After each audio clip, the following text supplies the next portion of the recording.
Hello, welcome. Welcome to Beyond the Edge. I'm your host, Brandy Deutsch. Hi, I'm Dee Dee DeMay. I'm your co-host. So happy to have you here, and welcome to 2021 with much light and love. Yes, indeed, it is 2021. Happy New Year. We're super excited to be jumping into the next, oh gosh, what do we want to call it? Evolutionary stage of our life. I mean, I feel like we've been in trial by fire, right? And so Definitely.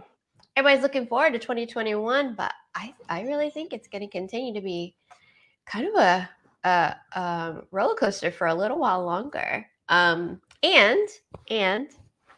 we're still in this great awakening, this incredible time of opening our eyes and becoming more aware of who we are and what we're doing here and how do we want to create our world. Isn't that exciting, Dee Dee?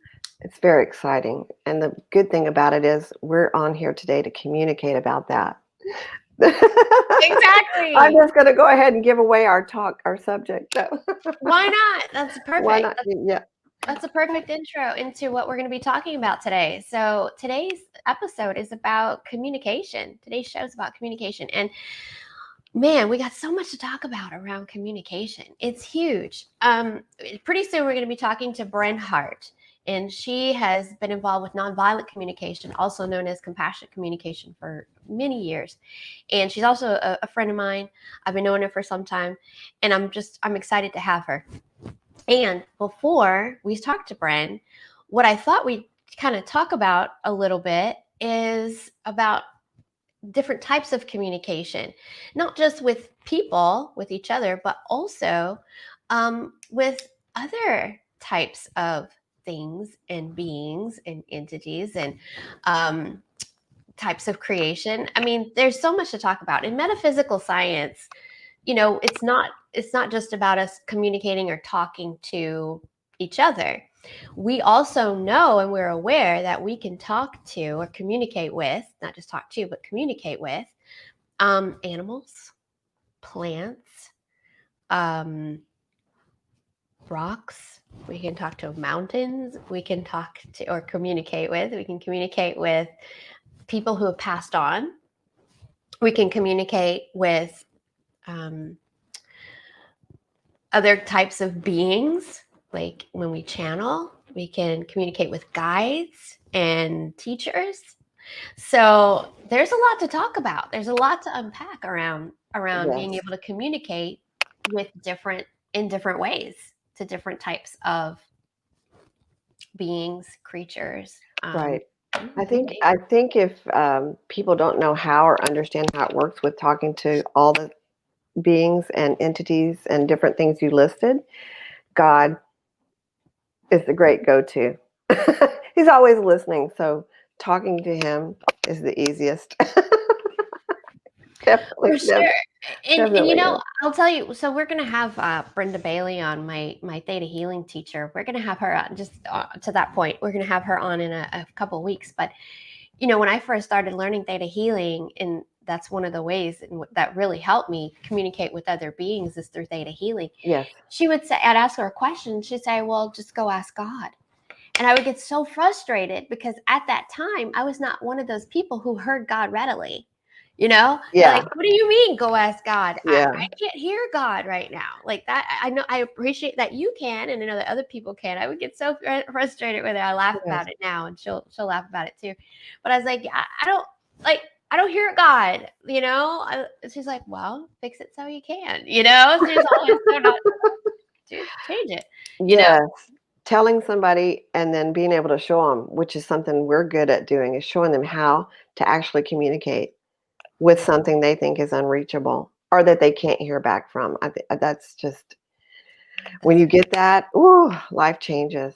It really does. It's Yeah. liberating because you get the sense of, wow, this is a very powerful tool. This is Yes. something that I never thought I'd be able to do, or I didn't think I'd reconcile with this person, or I didn't know that my tree had a voice or my pet had a voice. And they do. Everything does. Everything has a vibrational frequency, so everything has a voice. Same. So I got a few stories around it. I Oh, got a lot good. of stories around it. Well, So it's pointing out though, real quick, that everything has a voice. They don't think about it or can't relate to it because they don't hear something. But a person that's a mute, they speak with their hands. So if a plant is thirsty, they start. wilting. So there's a voice. Everything has a voice of Exactly. some sort. Everything Yeah. everything has Yeah. a voice. Yeah. Everything is very much in tune and connected to Yes. the energy that Yes. we feel in our lives. Yes. Absolutely. And in Absolutely. and around us. I'm in 100% agreement with that. Um, so before I go into my stories, I want to go into one of your Oh stories. shoot. Okay. So so when we speak with ascended masters or angels or people or entities that have kind of far surpassed our abilities, we call it channeling Yes. sometimes. Hmm. And you actually channel the archangel Raziel. Is that Yes. correct? Yes. What is that experience like? What's it like to channel a higher being? Well, it's so strange because it's not something you can say is necessarily. I just know it's something that's a higher thought. It's a realm of thinking or understanding that you normally wouldn't think, or it makes a clearer sense. And sometimes it's a little bit you feel kind of uncomfortable because you're going to come across and say something, or you're getting prompted to give information, and you're like, oh my gosh, they're going to think I'm crazy. Being able to move past that and trust that God's thoughts are higher, however he brings them to you with a being, and being able to recognize which being it is, and that it's all of a higher vibration, and trusting being able to speak out about what they're telling you. It's very freeing. You become more yourself. You're no longer that, because you have those inner voices all the time, and people don't always recognize them as a higher being or higher self. So, however that comes across to you, you don't have to name it as an outside being. Just accept that's part of you, that you're communicating, and that you're able to help somebody or help yourself um, reach a higher or better or more authentic way of living. So, yeah, and sometimes it's a very grace loving, soft, and sometimes it's an urgency of, I got to do this right now, to talk about it. It's different every time, but yet the foundation of it is trust and love. It's never scary. It's never, alarming. And so far I've been blessed that it doesn't come across as bad news to anyone. I don't think that there is a way to get that through those beings. They don't bring you information like that. That's It's interesting. always something that's comforting. Or so, for example, I had an experience that, I had 50 people, maybe 50 plus people in a room, and it's almost like you're there, but you're not there. And every person had a question, and I had an answer for them. That there's no way it's you. You don't know these people. They didn't even have to speak their question out loud, and you're able to tell them That's right. an answer. So it's That's right. definitely, it's Yeah, and it's very interesting. I mean, there's not. I used to say there's it's kind of it's a real validation in a mhm. way, but really you kind of move past that too. Yes, You kind of move past that too, and it's not about even feeling validated. Or it's not about your ego at all. it isn't. And ego, instead of everybody's got one, it's embracing God's oneness. You know? Mm, So, and it's while it may be your body experiencing that and bringing that information, you've given that permission or allowed it to flow. It's mm, the higher being, the higher self, the higher right. God. Yeah. So I used to listen to, I haven't in a while, but I used to listen to Bashar, and Bashar was a channeled ET Hmm. um, by Daryl Anka, and Daryl Hmm. Anka is in California, and they've done this for many, many years. Mhm. And it's like, how do you know if they're really speaking to or speaking with these other beings, these higher beings? Well, it's interesting because whenever I look at someone and say, oh, is this real or not real? And I love skeptics. I'm going to tell you right now, I'm a skeptic Yeah. myself. I'm a I used skeptic to, myself, yeah, me too. right? I'm a skeptic myself. I'm like, well, maybe it's real, maybe it's not, because there are people who do deceptive things. This is the world Absolutely. we live in. Absolutely. Right? Yes. This is the world we live in. People do deceptive things, and so you kind of ask, well, is this real? Is this for sure? So what you need to do is just check in and go, okay, what are they saying? Does that really resonate with me? Is it, do I feel integrity whenever I'm listening to this person? Right? Exactly. And that's the thing that I found that proves it, not only for myself and being able to believe what's happened is authentic or real. Nothing ever has come across that other person can't validate. It's not guesswork. Yes. So when a lot of people, they'll come and say, well, can you pull a card? Can you read for me? Can you do this? Can you channel? It's not a dog and pony show. It's real. That's right. I mean, and it's not a game. And No, I don't, just because it can happen, and I am a blessed individual in being able to have that privilege, doesn't mean I'm going to go yank God's beard and say, hey, I need some information right now.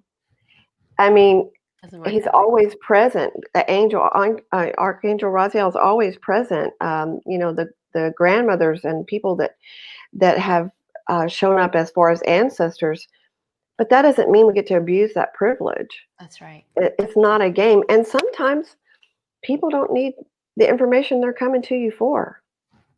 They're not, for one, most of the time they're not ready to hear it, or That they'll could want, be. yeah, they'll want information, but then they want you to help them do it too. And now that doesn't work that way. Mm.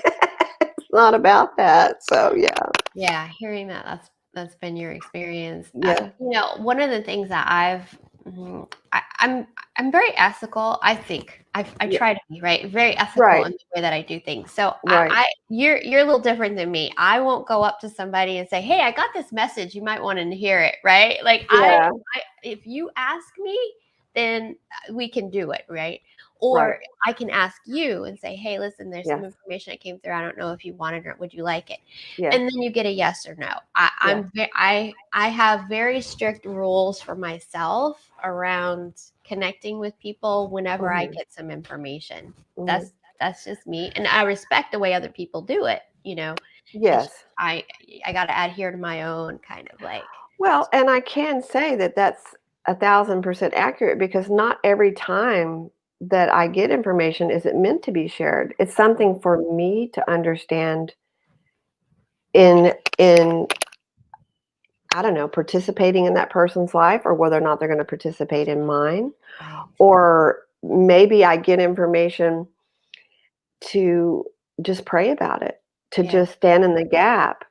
But I do know, I can tell you that when I get information and it's a complete stranger, the more of that, I really don't want to do this right now, the more I know I got to go do it. There's never a question about that, because it's something that's so like, why me? Why do I got to do this? Right. Yeah. So Why do I have to be in an uncomfortable yeah, situation? okay, so one time I was in the middle of a mental health hospital, helping someone else be committed to getting, or admitted, I should say, to get some treatment. Mhm. And someone's sitting in there, and I'm getting all this information. I'm going, "You're kidding me." Just a random They're person. Just a random. just a Oh, random person. wow. And but I'm sitting in a mental health hospital where they're evaluating people, and I'm going to start talking to the dead. Okay, you know, let me just put, God's like, I got you. You go ahead and do that. You're going to be fine. But I'm like, as long as you can let me walk out of here, I'll do that. Do it. I love it. So, I love it. That's crazy, right? Like we Yeah. just get put in these situations. Yes. Really Yeah. interesting. So I mean, I believe everyone has the ability to hear that communication, to hear or experience that communication. Sometimes Yes. it's through um, words, pictures. Sometimes it's through, telepathy. Sometimes it's through signs and signals in our outside world. Isn't that Yes. interesting? Because, and I know I have a lot of friends who watch numbers and they notice numbers around them, or they notice certain signs and symbols and sometimes words. What we call also plant plant medicine, but also animal medicine. Yes. We'll call these things that we'll see. The ladybug will land on your thigh. You think, oh, that's so cool, that's so cute. It might mean something. Yes. It's a Yes. way of communication. Another thing. So one of the things that I want to just mention, this really neat story about whenever I was younger. So there's like this belief, or a possibility around a belief that people who see or have, like, they say, children who have imaginary friends, Uh-huh. that they're not actually imaginary at all, that they're actually, it could be aberrations, could be people who have passed on, who've come to visit, could be all these, because children have the sensitivity. The closer to the time you come out of the womb, the more open you are and Yes. accepting of things that maybe you wouldn't normally entertain as an adult, right? Right. So children still have that wonder and that curiosity and that believability in just about anything. What? And go ahead. Yeah, I was just going to say, you talking about that makes me think of something very interesting. Parents that have children like that, we well, I used to be. So I'll say we were so, like, we teach them different levels of understanding on that. We teach them believe in Santa Claus. We teach them believe in the Tooth Fairy. We teach them believe in the Easter Bunny. But if they come and tell you they have an imaginary friend, oh no, that's not real. So it's confusing message. Mm-hmm. So So be very careful how when your child comes to you to listen and cool. not make them feel. You know what I'm saying? So Well, yeah, even back, so, like back to. having an imaginary friend when I was Mhm. younger, it's not something I talked about. I didn't tell my Yeah. mom. I didn't tell my friends, my cousins. I had cousins that I played with at my grandma's house. This Mhm. particular imaginary friend only showed up at my grandmother's house. Oh wow. Hmm. Yeah, right? So Yeah. when I look Wow. back at it, I was like, huh. And when I tried to kind of play with that imaginary friend elsewhere, Hmm. it wasn't the same. Like, I didn't Yes. feel the presence of that imaginary friend. So later on when I look back, I thought, wow. And that friend, it was actually a horse, or it looked like a horse. And it had a name. And I was like, when I looked back, I was like, that can't be a coincidence. None of that can be. It No. wasn't a name that I picked. It was a name that they told me what it was, right? So it was so interesting Right. Right. how we look back at these things and we go, maybe that was not something that I made up, right? Maybe that was something that was already real. Hmm. And then later on in life, I had more experiences where I had some communication.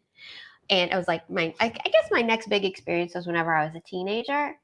And this one's real personal. I'm gonna tell you right now, this one's real personal for me. But I think it's important just to kind of mention it because, well, sometimes when we get information, we get Hmm. guidance, we don't always know.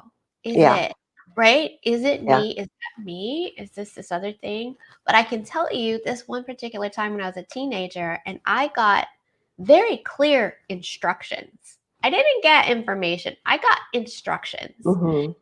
Walk down the hall, go into this place, look into this thing. Like, it was like very, and it was almost like I didn't, not that I didn't have a choice. Like, I knew I was still in control of my body, Hmm. Right. but it was almost like I was compelled. Yeah. I was compelled Yeah. to do what I was being told because I didn't even have a reason. It was just, you're compelled to do this. And when I did what I was told, I found out some information that changed my whole life, Oh wow. right? Yeah. So when we talk about communication from other places, other beings, other, whatever it is, yes, we can take it for what it is. It's information, but it can also really make an impact. Well, I say that's accurate because, something very serious was after my third child was born. He was little, and I'm driving in my car, and it's raining, and I was in, how lanes have three, freeways have 3 or 4 lanes. So I'm in like the third one over closest to the fast lane, and I started hearing, "You need to move over. You need to move over. You need to slow down and move over." Very, very consistent. And sure enough, the lane that I was in, a truck had bald tires. It started sliding and curving on the road. If I had been behind it, it would have been, and I had already pulled over and slowed down enough that I was not even involved in the accident.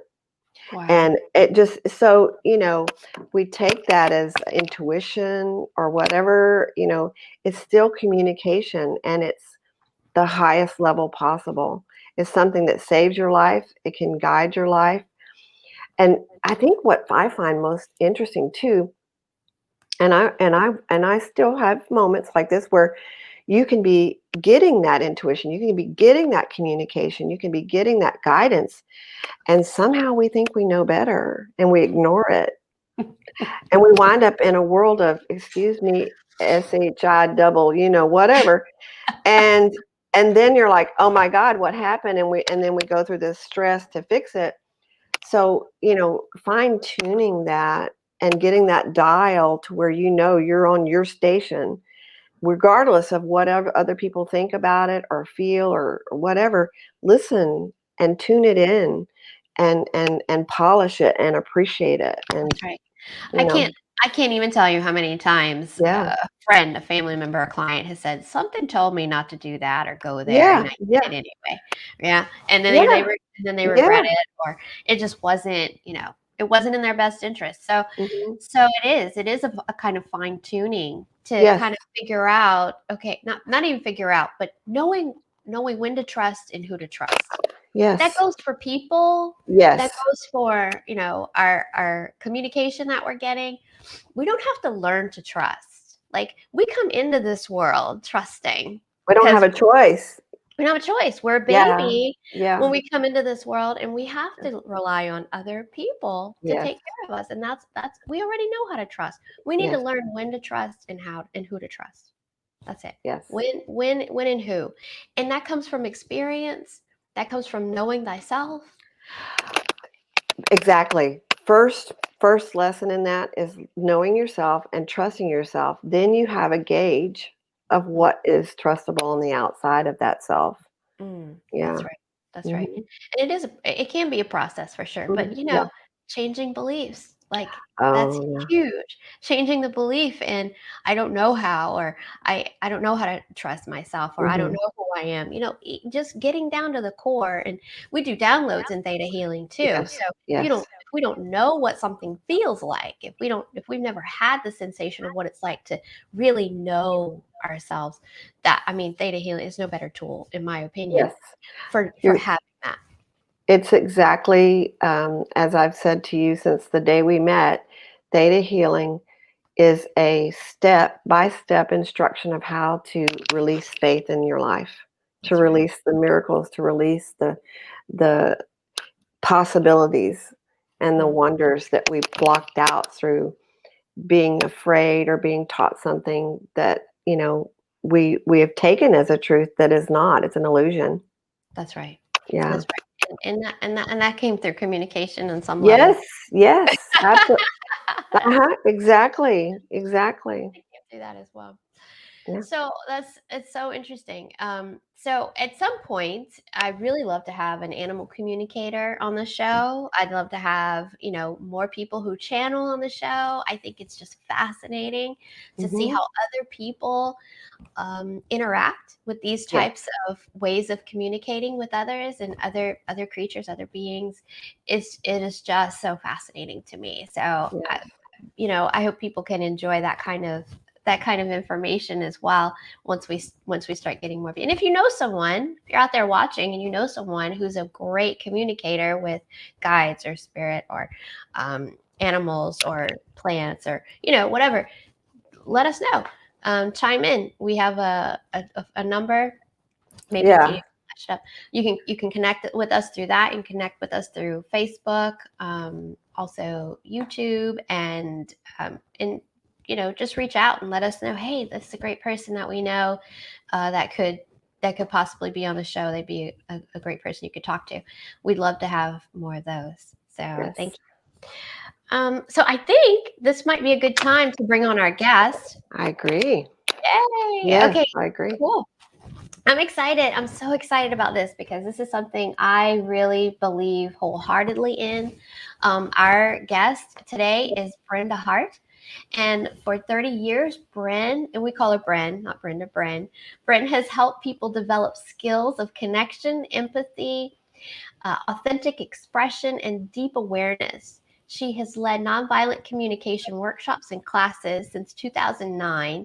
She founded HoustonNVC.org, a nonprofit that supports NVC in Houston, Texas, and worldwide.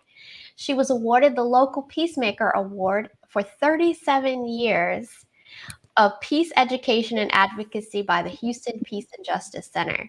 And speaking of the Houston Peace and Justice Center, I'm very familiar with that organization. They put on Peace Camp every year.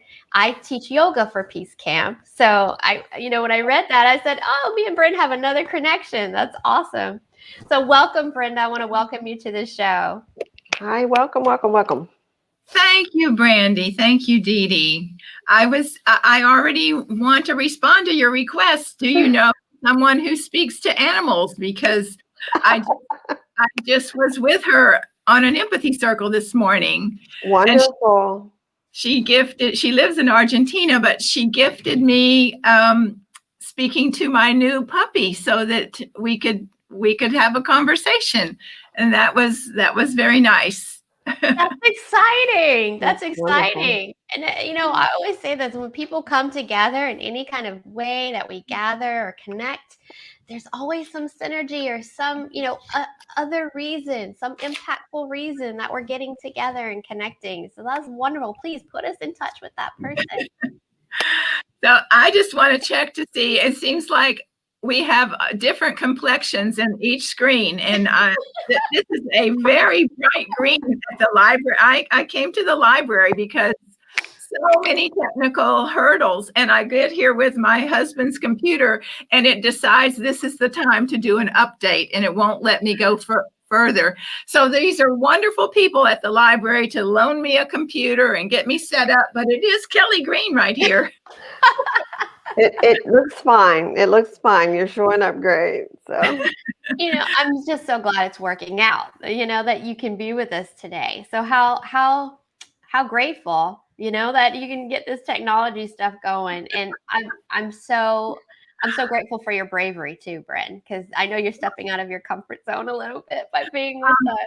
Absolutely. I know that many people struggle with stage fright, and that they're even scareder than death of stage fright. So I'm one of them. We're very happy to have you, Bren. Thank you so much for taking that leap of faith. I very much appreciate both of you. Thank you. Our pleasure. So the first thing I would love to hear from you about is, please tell us about nonviolent communication. What is it? What is nonviolent communication?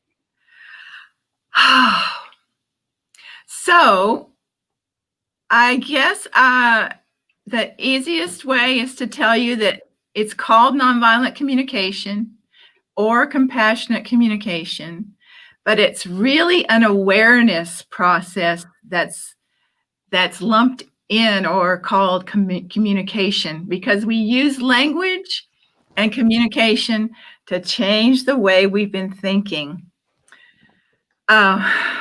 So we want to be aware of our feelings, because they're wonderful signals to what's going on in our life and how it is affecting us.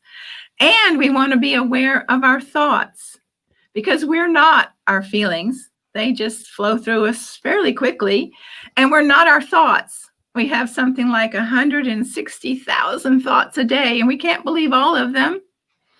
Wow. So, but we can use both our feelings and our thoughts to get to what's really important to us in life. What is our essence? And so that awareness is really what nonviolent communication is all about, is knowing that we are, well, this blew my mind, actually. This really spoke to me. I went up to Dallas because I heard Dr. Marshall Rosenberg was doing a workshop on nonviolent communication. So I went to see what is nonviolent communication, because I was someone who really wanted the power of nonviolence, Gandhi and Martin Luther King. I was really involved in peacemaking and using the power of this wonderful power of love, which is nonviolence. And so I thought, well, I should know what nonviolent communication is. So I walked in the room and immediately was in awe. I sat in the back, but I moved immediately right up in front of Dr. Marshall Rosenberg to hear about what I think is the core of nonviolent communication, which is his understanding that everything we do, everything we say, every action is based on our universal human essence, or what's important to us. Have you heard of that? It's sometimes called values or needs or qualities of life. Have you heard of that?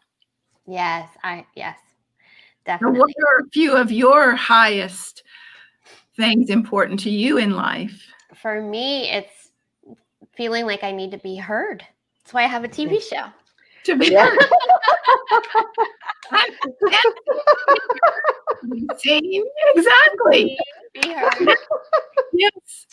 Well, so you have named what? Well, I should ask Dee Dee. Dee Dee, what is one of your highest values? My highest value is seeing people live a life of peace and love. And I think the way to do this is to communicate on not only the experiences we've had individually, but to bring guests on. And so that's why Brandy and I are so synchronized and having this show. Mm-hmm. Mm-hmm. Yeah. So when I walked in the room, he was Dr. Rosenberg, who was a psychologist in the 60s, and ended up, when he discovered this communication process, traveling the world to all kinds of conflict places and bringing peace, really getting people to sit down and understand one another. And he was in the middle of, I'm gonna show this little poster. He was in the middle of telling us what are some of our universal human values. And I was totally taken aback. I was in awe and writing them down as fast as I could. Everyone in the world wants to survive, to be safe, to be idle, have some time, to take off from work and just be with yourself and recoup, to be free, to have autonomy and choice. We long to create. Creating brings us such joy, and we long to have purpose, to belong, to understand, and to love and be loved. Way to turn this. And so when he named those things, I was just like, I never knew that I had these needs. But he also said, I can't teach you compassion because you already are. And so I was drinking that in, and because I really wanted a life that was loving, but I didn't know the tools. I didn't have the practical tools. And here he was doing a workshop that really offers the practical tools. And so the quickest definition is that the purpose of nonviolent communication is to connect us in such a way that it makes compassionate giving and receiving possible. Because we're already compassionate, In fact, I'll ask you, just think of something that you've done for somebody in the last week. Maybe it was holding the door for somebody who was carrying packages. Everyone who's listening, just think of what was one thing you might have done just because you wanted to. And now put on your face, let me see on your face how you feel when you think about doing that.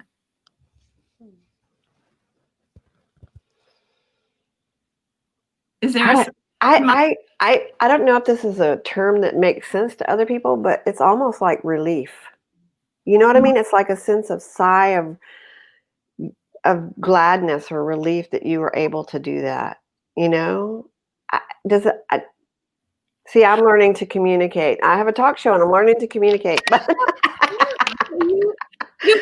You felt relief because you were able to contribute to this person and somehow, in even a small way, make this person's life more easy or more joyful, or maybe you gave them food or something and you provided nourishment. So all of these, this is the heart of who we are. We are beings who are born knowing we belong to one another. That's Mother Teresa's phrase.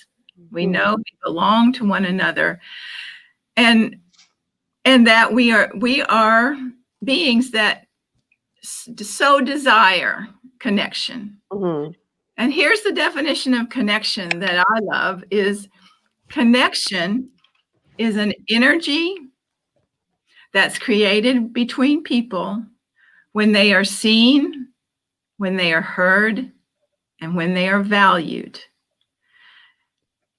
And they get the sense that there's absolutely no judgment in their relationship. So that is a paraphrase of Brene Brown's definition of connection. But connection is definitely the purpose of nonviolent communication. And science backs this up. I love, oh, you wrote it down. Connection. I did.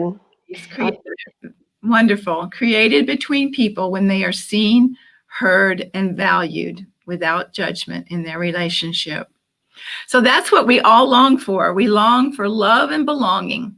And the flavor of that love is being seen and valued and heard and offered consideration, support. These are just some of what we learn in nonviolent communication, is that these words are pointers to an energy that we really want to feel love. We want to feel respect. We want to feel dignity and trust.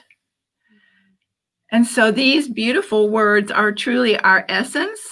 And we just get off track because the world has miseducated us. They've miseducated the world through media, through politics, through our families, sometimes has let us know that when things go wrong, you look around for somebody to blame. And if only I can figure out who to blame, then I'll have this all figured out. And instead, nonviolent communication realized that we've got a problem here in our world, because here we are, compassionate beings. We will love to connect. We see our interdependence and that we need each other to thrive. And yet there's all this distance and judgment and suspicion. And as soon as we have judgment, violence is not far behind. That's right. That's absolutely. I feel like that's so true, and sometimes it's generational, isn't it? Like sometimes that judgment comes from somebody's father or mother or grandparent, and it's almost as if we have to stop the cycle with something else. So like the values you were talking about, and to shift our way of thinking. It's not just a mindset, but I think it's more of a way of being that goes from judgment and blame and shame to let me me just look inside myself and see what that's all about. Why is that something that I'm doing or saying or thinking? Where did that come from, right? Mm-hmm. So tell me what makes nonviolent communication unique, Brent. What makes it unique is exactly what you just said. Where is it coming from? What is this person doing? What am I doing? But look underneath. Why? Why am I doing it? Why are they doing what they're doing? Even if it's abhorrent to me, can I find some curiosity and look underneath their behavior and see what beautiful value or need are they trying to meet in this tragic way? Mm. So that is the key, I think, the unique contribution of nonviolent communication. We learn about feelings from many places and how important it is to feel our feelings, accept our feelings, cherish our feelings, and use them as a way to understand ourselves. But this need, what's important to us, and this whole list of universal human needs is what's unique, because it is so amazing. They're almost magic when you can name your need. Oh, whoa, I was just feeling a little stressed and jittery because I know what I was needing. I was needing some mutuality. I wanted to know my husband cared as much about the safety of our dog running into the street as I do. And it was probably my thinking that was interfering and making me think he didn't care. Mm-hmm. He really, he probably did, So that is the unique thing. I pass out a card that has a few beginning points of universal human needs. And on the back are feelings, universal human feelings. These are the things that we share with everyone. And so if we can remember that we are doing the best we can, each of us, to meet our needs the best way we know how, with the education we have, with the parents we have, with our financial resources we have right now, all of those. And why would we not try our best to meet our needs? Absolutely. Absolutely. Why not? Why not be comfort? Why not feel more comfort? Why not feel more satisfaction in our lives? I think that's, who doesn't want to feel that, right? Yeah, that's yeah.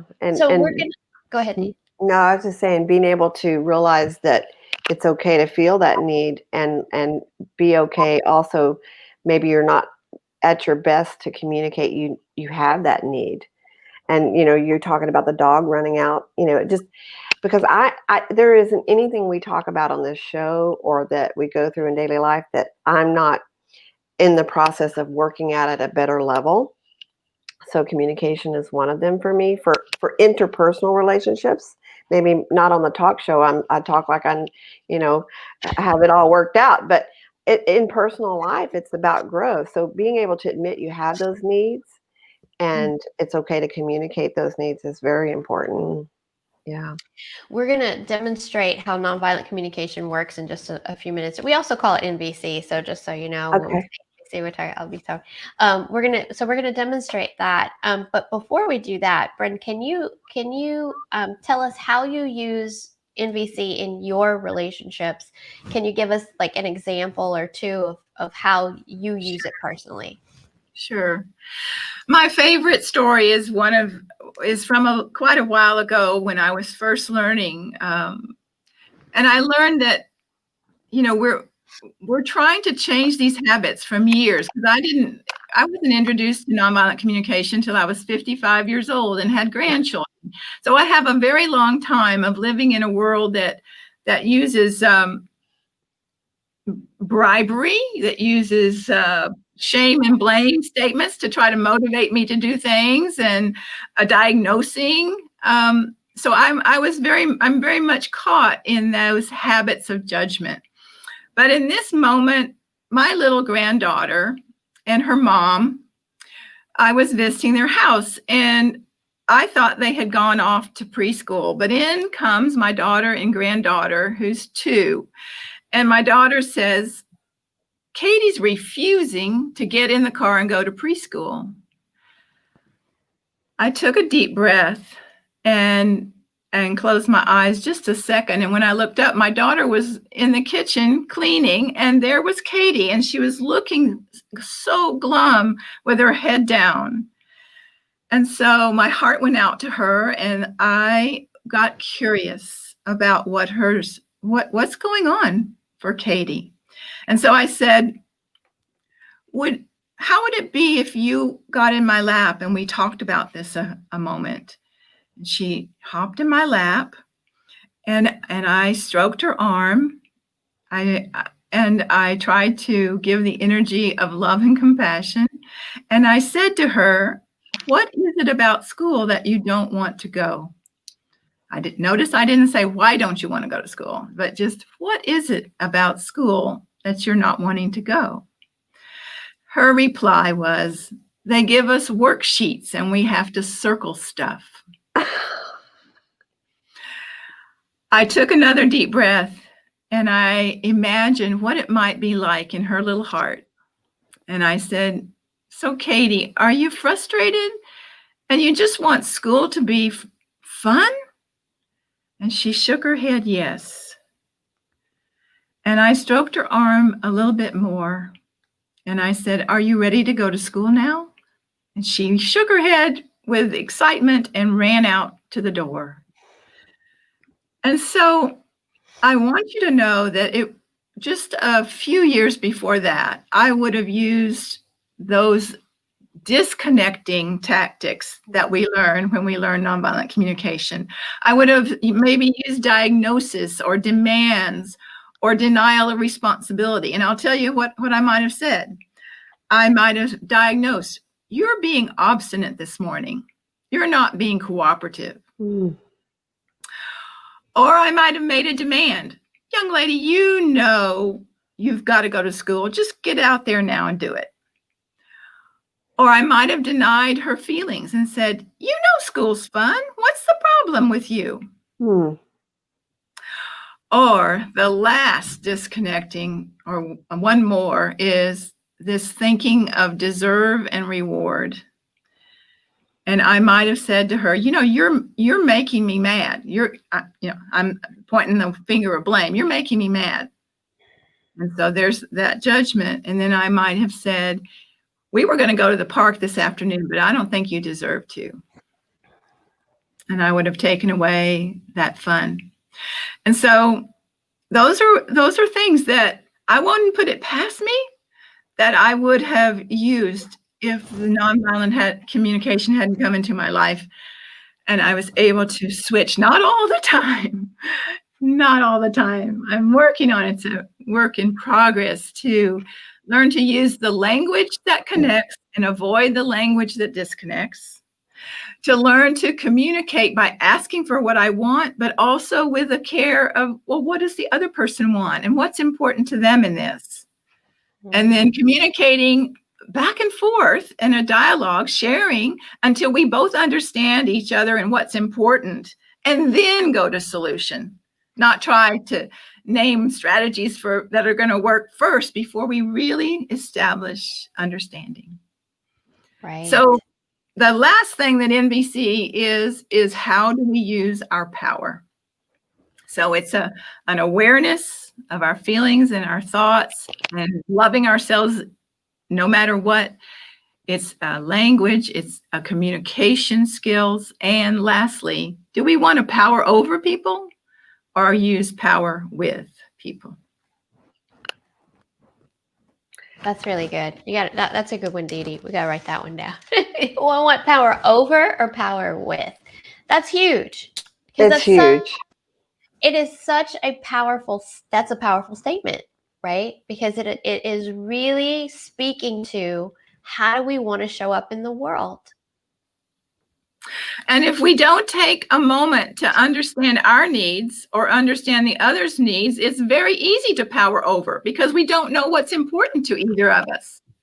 Well, I have to, that's interesting. And it's just like I said, there isn't anything we ever discuss on this show that somehow isn't personal at some level. And, learning for myself how to communicate in a different way, nonviolent. And we talked about this the other day, me listening, but that power over what's the ultimate underlying reason why I would escalate or feel challenged is I want to be trusted and believed. What I'm doing is in their best interest. And when they want to talk about it, I'm like, why? So all these alarm bells start going off. So yeah, it's very interesting, the term, how that fits that subject. That, for me personally, I just think it's wonderful. Yeah. Yes, for me, nonviolent communication is that there are many tools, but it is that one tool that really can make a difference in your entire life, in your relationship with yourself, with children, at work. You can learn to be a mediator using these skills of nonviolent communication. When you have one time I was there when my granddaughter and my teenage granddaughter and her mom were having a conflict. And I was so happy that I was able to help them see each other's needs that were up in that moment.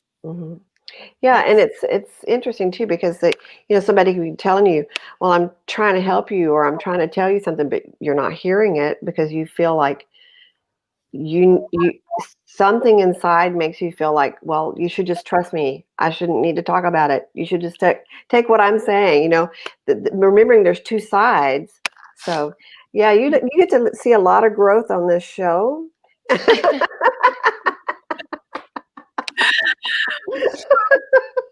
It's real. Right.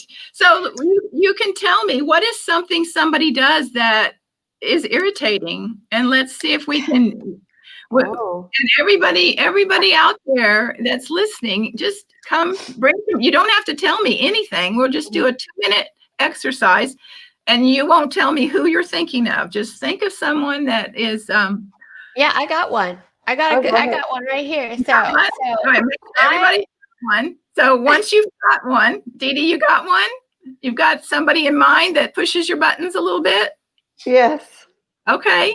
Yeah. All right. So now if you're willing, you can close your eyes or look down, and I would want you to come up with one judging statement that you might have about that person. Like if I know somebody that when we are together, all she does is talk, then I would have a judgment, she never listens.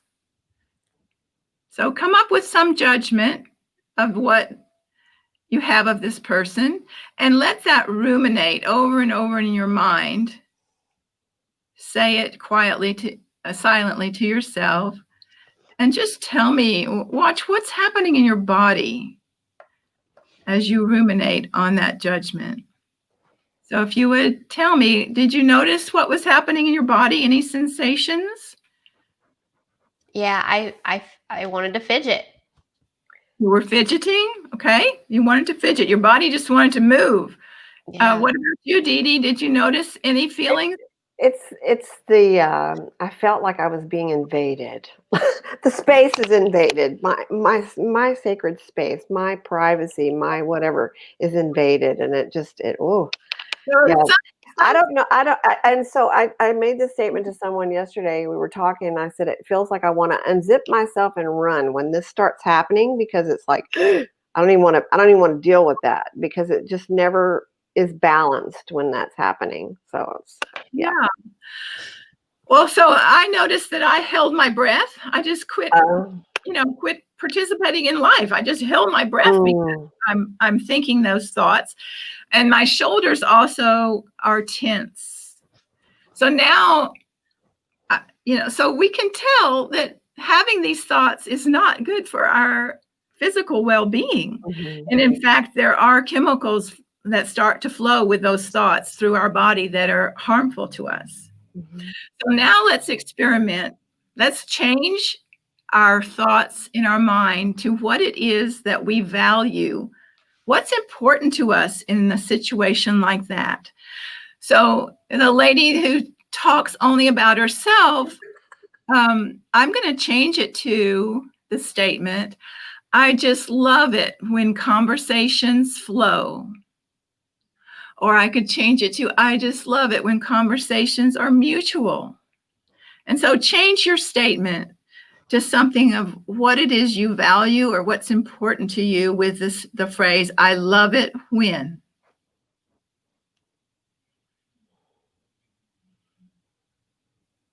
Mhm. Then ruminate on the I love it when. Say that over and over in your mind. And watch what's happening in your body. Would you be willing to share what's happening in your body now? I feel very emotional, very moved because I visualized and changed the statement to I love it when there's trust in the communication. Hmm. So Yeah. you're tapping into the beautiful energy of trust. Hmm.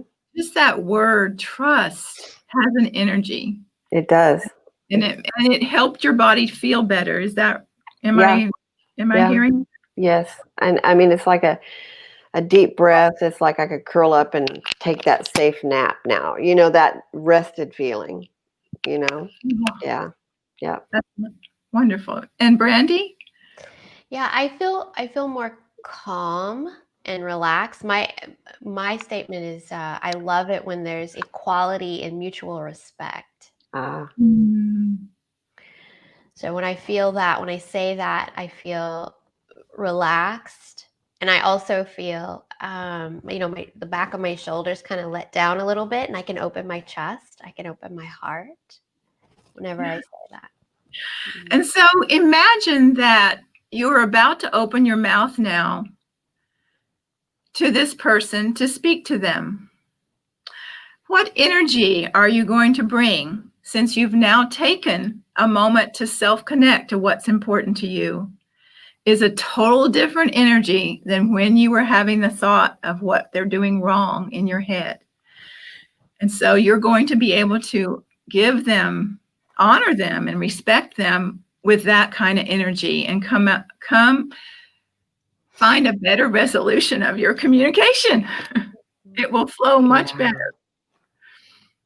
So there's three choices we have in this very simple but hard to really integrate process. The three choices we have at any moment is to take a moment to self-connect and listen to our thoughts and our feelings and learn what's important to us and know what we want to ask for. Know what we want to request before we open our mouth. The second is we can have empathy for another, get curious about what they're feeling and what they're needing. And the third thing we can do is express our truth, but we're ready to express it if we've self-connected in a way that's going to be so much easier to hear and receive. That's wonderful. Wow. Thank you for that, Brent. Thank you for that exercise. That is very I think it gives us a different way of looking at communication, because it starts with ourselves. It starts with us, and it should be about us because we're the ones doing the communicating, Yeah. right? Right. So I noticed our time is getting short, and I wanted to be sure and invite people to come to my website, or the HoustonNVC website, and see all the exciting courses that are there. So do we have time to mention that? We Yes, do. yes. Absolutely. Yeah. I did want to know that very thing. What do you have coming up? Because you're an amazing teacher. I think you're fantastic with helping people connect with themselves and other people. So I really want people to know what you've got coming up in terms of classes in case they want to join. Wonderful. Well, HoustonNVC is a nonprofit, and so there are more trainers than me. In fact, I like to say I share NVC. I don't train, because just like Marshall said, you can't teach compassion, but I share a remembering of who we are and how we can connect. And so HoustonNVC is going global. We have people from other countries that are on our board, and we are reaching out to India for a project with there and reaching people there, and mediation classes in mediation, classes in parenting from the heart, classes in looking at all the different religions of the world and how do they compare with what is taught in nonviolent communication, or where is the overlap, if any.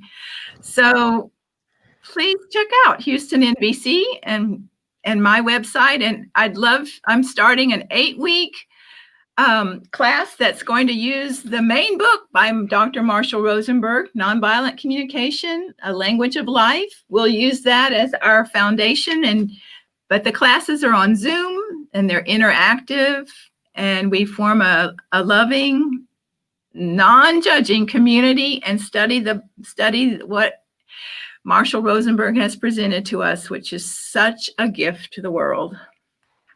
Fantastic. Awesome. Thank you so much, Bren. We so appreciate you being here today and sharing what you know about NVC and sharing NVC with us.